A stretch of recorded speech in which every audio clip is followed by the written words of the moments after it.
Nicole Faid from Accord Conveyancing, my favourite current sponsor. I shouldn't say that. I've actually got two current sponsors and you're both fabulous. But Accord Conveyancing, hi Nicole, how are you? Well, you're my favourite podcaster, and I only have one, and you are number one anyway. So I'm really good. How are you, Tiff? I'm really good, thank you. You know what I wanted to do? I love my sponsors, as you know. And what I love about them is I always know them. And if I don't previously know them, they're people and businesses that I really actually connect with. And I can genuinely say that. Up until this point, I can genuinely still say that.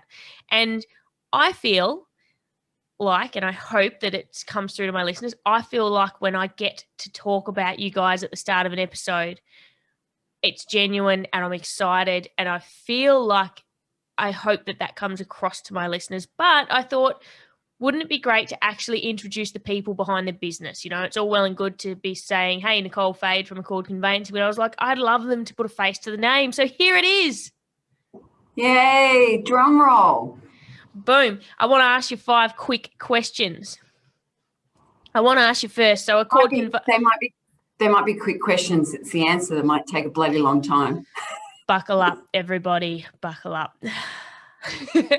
Tell me what lights you up. Right. Conveyancing is property law.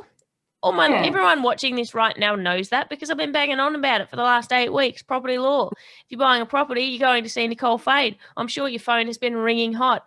But tell me, because law doesn't really sound exciting to me, got to be honest, what lights you up about what you do?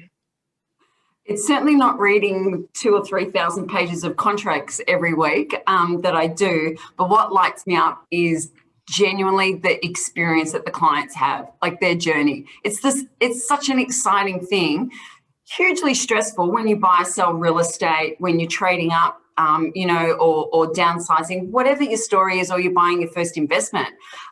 It's terrifying. You always take that step going, you have the oh crap moment going, have I paid too much? Can I afford this? And everything like that. They're all the same sort of, experiences that clients have. Doesn't matter whether you're, a veteran at buying property or if you're a first timer. So I really like seeing the clients have a good experience because it can be bloody stressful and things can blow up really quickly.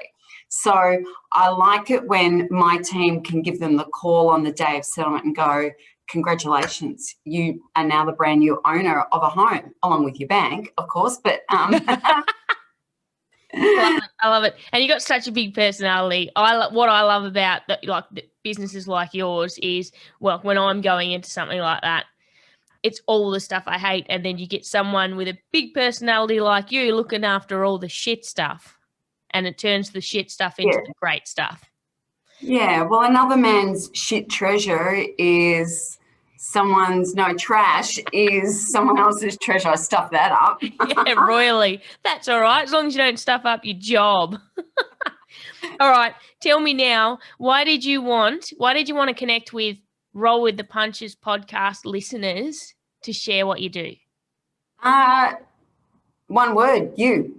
I think you're a rock star, Tiff, and I think that you're a fighter, both literally and sort of figuratively or metaphorically in life, and you roll with the punches and nothing holds you down. So you get a knockdown and then you get back up. And so why wouldn't I want to be a part of that and support it in just a small way? Like sponsorship is just my way of sort of saying to you, I really value what you do to the podcast community and bringing everyone's stories out there. And you've got some really interesting guests and you just keep you keep bringing like amazing guests with huge, big stories that people need to listen to. So I'm like, wow, why wouldn't I get on the Roll with the Punches sponsored bandwagon? Thank you. Well, that brings me seamlessly into my next question. Do you have a favourite episode? Oh, I have a few. The first one that I listened to was really moving with Pharrell. Yep.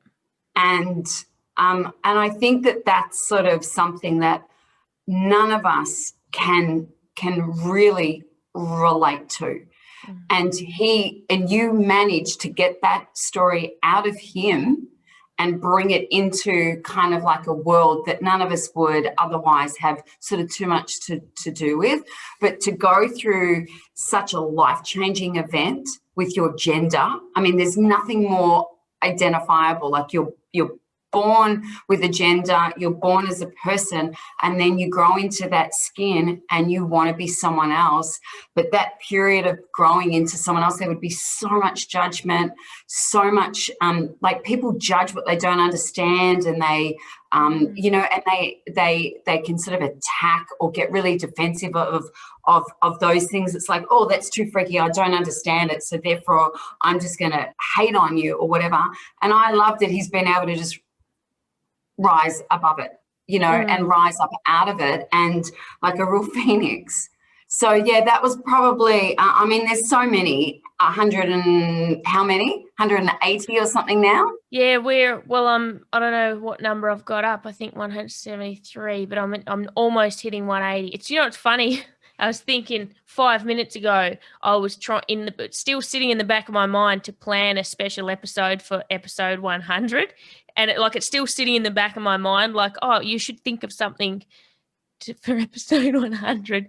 And yesterday I was saving episodes, and I'm like, we're nearly at 180. Like you've almost doubled that. Need to start thinking about the 200s, things like that. I think I'll just start planning for 1,000. I feel like I'm going to hit that first. All right. Yeah. What do you see as one of the most or the most important qualities of a human? Compassion, empathy, and that is, I think that broadly covers pretty much everything. There's so many other characteristics and traits, you know, trust, honesty, you know, things along those lines.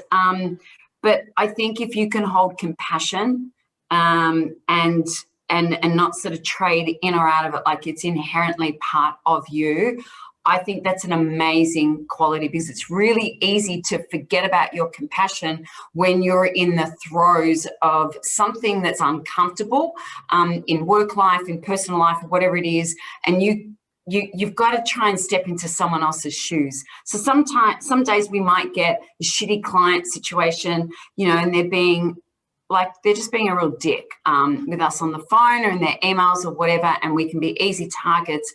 But we've got to just try and stop, take a breath, take stock of what's going on, and think, okay, well, it's a really stressful thing for them. They don't know what they're doing. We do this all day long. So we become a little bit desensitized to the highly emotional aspect of buying and selling real estate. It's the most expensive investment. So I think that, you know, that's one thing I try to teach with the team, but I also have to work on it constantly to make sure that, hold on a second, you're lacking in compassion and empathy here. So, you know, I'm always checking in with myself firstly, you know, rather than trying to engender that in the team. If they see me lead by example and show compassion for people, then I think that comes across to them. I love that. I got one more question, one more thing. I want to know, after you've interacted with someone, be it someone you know or perhaps a stranger, what is it that you want for them to walk away and feel or know about you or perceive of you? That we've got their back, we've got them covered in this transaction. We want to work closely with them, and as closely as they want. You know, some people are just happy to tick and flick us, push us to the side because they kind of don't really know what we do. But in business, we're dealing with lots of personalities. We don't have to like them. We don't have to like the people that we deal with. We just have to respect the job that we're doing for them, respect their journey and their process, and make sure that each client has the same experience, in that where we do it efficiently, we do it professionally, and we do it competently.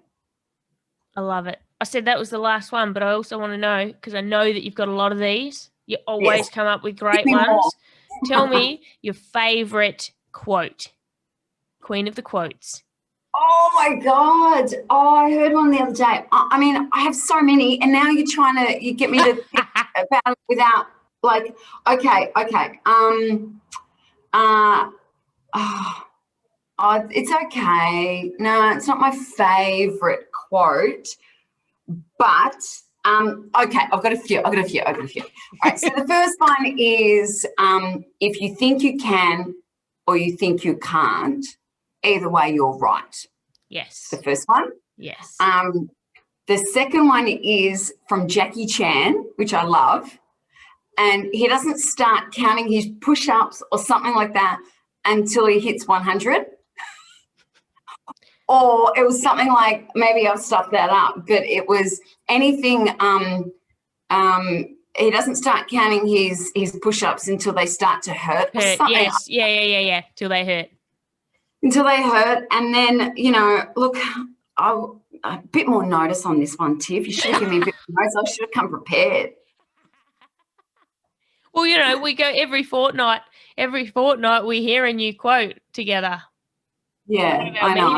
And sometimes I like them to be really, really, funny and meaningful. The one thing I do like to do is see the fun in almost every situation. I like to have fun and have a laugh and not take myself or anything too seriously. Well, I would never have known that about you, Nicole. For everybody that doesn't know how I know Nicole, we have networked together for quite some time now. We do business networking. You are the facilitator of the group, and your energy is unmatched. And for someone who is tenacious in what you do in business, like you are tenacious, you know what you do, and I know that you would fight tooth and nail to do the best for your clients, but you also have this innate way of being so fun. Like I chose that group because of your energy. Energy is everything to me. Energy is a relationship. Energy is a person. And I love that. So and you know what I like to say though, Tiff? We put the FU in fun. That we do. Thank you very much, Nicole Faid. Thank you so much for being a listener, a supporter, a sponsor, and an amazing human being. Thanks, Tiff. Thanks for delivering great podcasts. You're an amazing spirit. Woo!